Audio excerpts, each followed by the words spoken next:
नमस्कार। सोनियाज़ डायरी में एक बार फिर से आपका स्वागत है। आज मैं आपके समक्ष अपनी एक कहानी कैदी परिंदा लेके आई हूँ।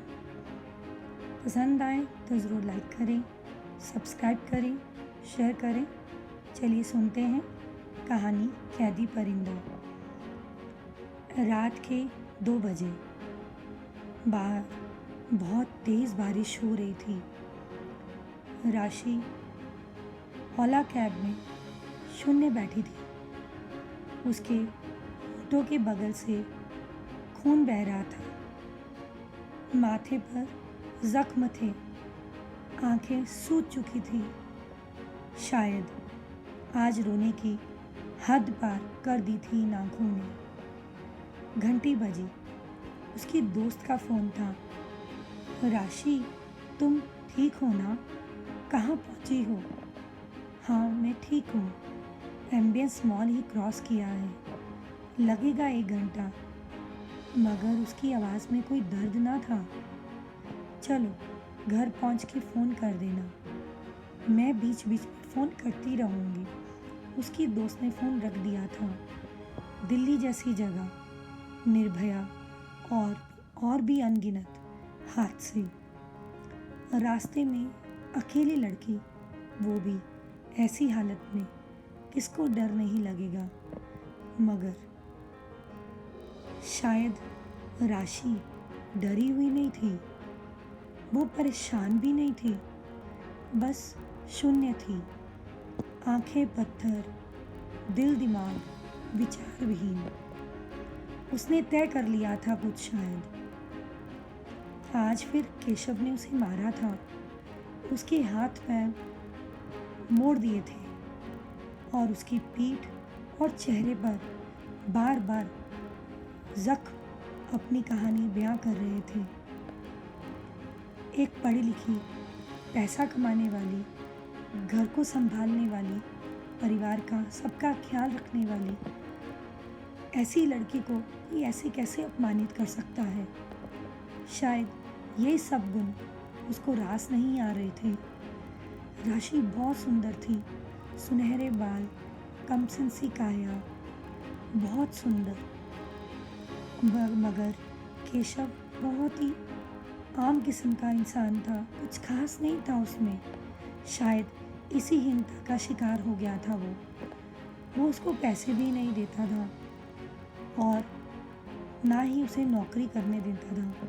बीच में उसने नौकरी छोड़ भी दी थी, मगर उसकी रोज़ रोज़ की प्रताड़ना से वो दुखी होकर दोबारा नौकरी शुरू कर ली थी। कपड़े क्या पहनने हैं, राशि कहाँ जाएगी, क्या खाएगी, क्या बोलना चाहेगी, उसको क्या बोलना चाहिए, वो सब केशव ही डिसाइड करता था।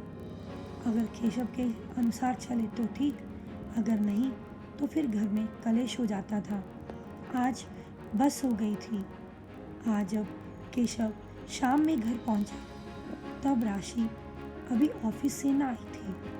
केशव आग बबूला हो गया घर को खाली देखकर। राशि जैसे ही घर पहुंची, केशव ने देखते ही उसके सामने पड़ा हुआ खूबसूरत नीले रंग का नक्काशी किए हुए, जो राशि जयपुर से लेके आई थी, वो सुंदर सा गमला तोड़ दिया। जा, अपनी माँ के पास चली जा।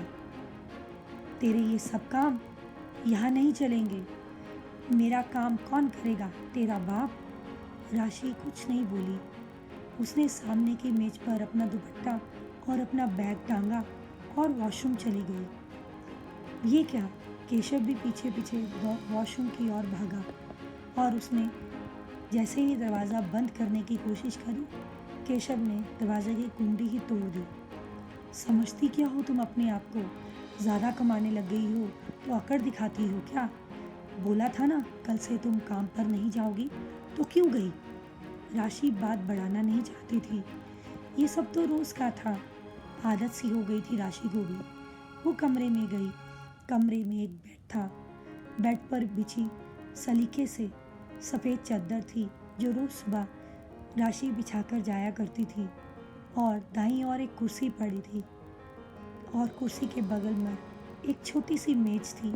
मेज पर एक बहुत सुंदर सा गुलदस्ता पड़ा था। बस इतना ही था राशि के कमरे में। पीछे पीछे केशव भी उस कमरे में आ गया। जुबान नहीं है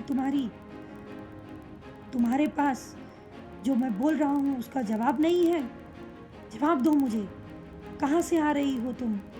इतनी रात में कौन से यार के पास बैठी थी तुम? बस हो चुकी थी राशिद की भी।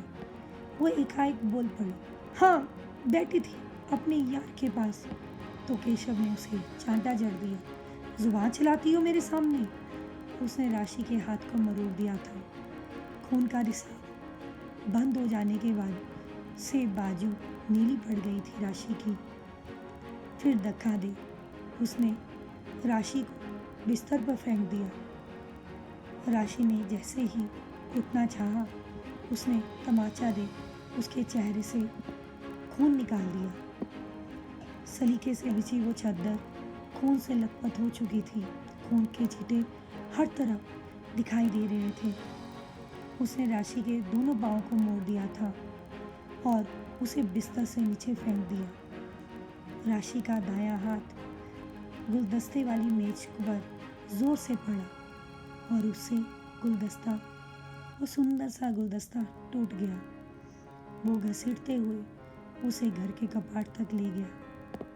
घर का दरवाज़ा खोल उसके पेट पर पाँव से अनगिनत जाने कितने वार किए और उसे फेंक दिया घर के बाहर और उसके बस्ते को भी। केशव ने दरवाज़ा बंद कर लिया और बालकनी में खड़ा राशि का तमाशा देखते हुए सिगरेट फूंकने लगे। राशि उठ नहीं पा रही थी, दर्द से घबरा रही थी, आंखें रो रही थी। उसने एकदम से आंखें पोंछी और दरवाजे की ही टेक लेकर वो धीरे से उठ खड़ी हुई। उसने अपनी आंखों से, वो सूजी आंखों से दरवाजे को देखा और एक जोर से सल्यूट किया और बोली, बस। निकल गई वो वहां से, निकल गई। ट्रिंग ट्रिंग माँ का फ़ोन था। वो बहुत घबराई हुई सी आवाज़ आ रही थी। बेटा कहाँ पहुँच गई हो तुम? बेटा ठीक हो ना? हाँ माँ मैं बिल्कुल ठीक हूँ। 10 मिनट में मैं तुम्हारे पास पहुँच जाऊँगी माँ, फिक्र मत करो। तुम्हारी बेटी ठीक है, बिल्कुल ठीक है। उसने फ़ोन रख दिया था। उसने धीरे से खिड़की खोली। बारिश की वो बूंदों को महसूस कर रही थी अपने हाथों से, अपने चेहरे पर पड़े घावों से। बारिश की बूंदों को जैसे ही छुआ, घाव फिर से गीले हो गए, शायद सूख गए। और उस बारिश रूपी मोतियों को उसने अपने होठों पर थाम लिया था और उस होठों से एक मुस्कान सी बिखर आई थी और उसने एकदम से बहुत गहरी सी ठंडी सांस ली। शायद वो एक आज़ादी की सांस थी। आज वो कैदी परिंदा